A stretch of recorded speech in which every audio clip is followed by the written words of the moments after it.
Okay, so back to showing my stereo a little bit like I promised in my last recent finds video. So the centerpiece of my stereo these days is this turntable. So this is a Garrett 301 second edition turntable transcription motor. So this is back when they sold these things just as the motor units, and then you had to kind of put together your turntable. So I really like that idea because I like to do some DIY stuff. So I bought this, I cleaned it up, I oiled everything, I did just service on it, and then I started building. So one of the things I got, I like unipivot tone arms. I had a VPI Scout before this, and it had a unipivot. So I wanted to stay with that, but I also wanted the ability to change head shells and the ability to dampen with like different types of oils, which helps with some compliance mismatches that you might get if you want to use certain types of cartridges. So this is a Japanese Audiocraft AC3000 tone arm. Now this is kind of a cool tone arm for a lot of reasons. One, it's a unipivot. It has the oil, which is in the base there that you can't see the oil. You can change how much damping you want to put on it depending on your cartridge. But then also it has the removable head shell, as you can see here. But actually that entire wand is removable. So that's kind of cool because some cartridges you want to have fewer connections, and some you're okay having more.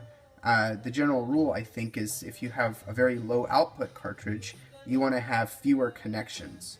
So this one is a higher output, still moving coil. It's a Denon 103, and so I'm happy to have the removable head shell there because I like to switch between the Denon 103 for stereo albums and other cartridges, which, because I have this case, you can see down here are my other cartridges and some other random little tools.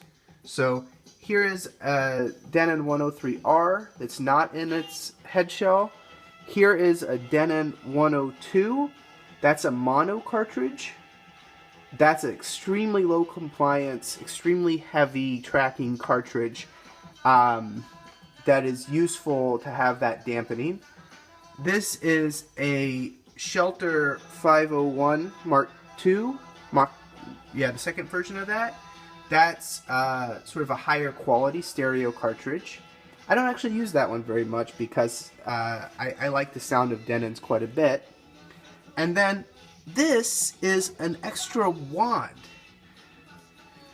an entirely different wand that screws in back there where that wand is, and it can be switched out, and as you see, it would only have one connection at the base, which is a pretty sturdy connection, and that's got on it that's going to be impossible for you to see, that's got a Monster Sigma Genesis 2000 Mark II from the 80s. It's a ZYX cartridge, essentially. It's the same guy who made them. Okay, and so that's a very high quality cartridge that tracks really well, but I don't use it very much because I really do like the sound of Denons, and they're cheap to replace if you break it. Now underneath here, that's it just goes straight down into the motor, and some people might be saying, oh, that's a terrible way to mount a turntable because it's going to give all kinds of vibrations. But what you can't really see is that turntable is mounted on a 1.5 inch thick hunk of slate. It weighs itself about 30 pounds, that slate does. And I was originally listening to this just propped on like a box with the slate. No rumble, no vibrations. The slate is an amazingly good material to deaden vibrations. And that was something I really enjoyed getting. I went on Craigslist, got the slate, and then I had a guy cut it for me to put the table and the arm. And then I had this wooden box built by a local bookshelf maker here in Austin. I have these things here so I can eventually put a dust cover, but I just try to keep it clean. I haven't actually put a dust cover. I keep it out of the way of the cats. So that's the most sort of audiophile portion of my stereo system. Excuse the poor video quality, of course. Other parts of my stereo system deviate pretty majorly from the normal audiophile style.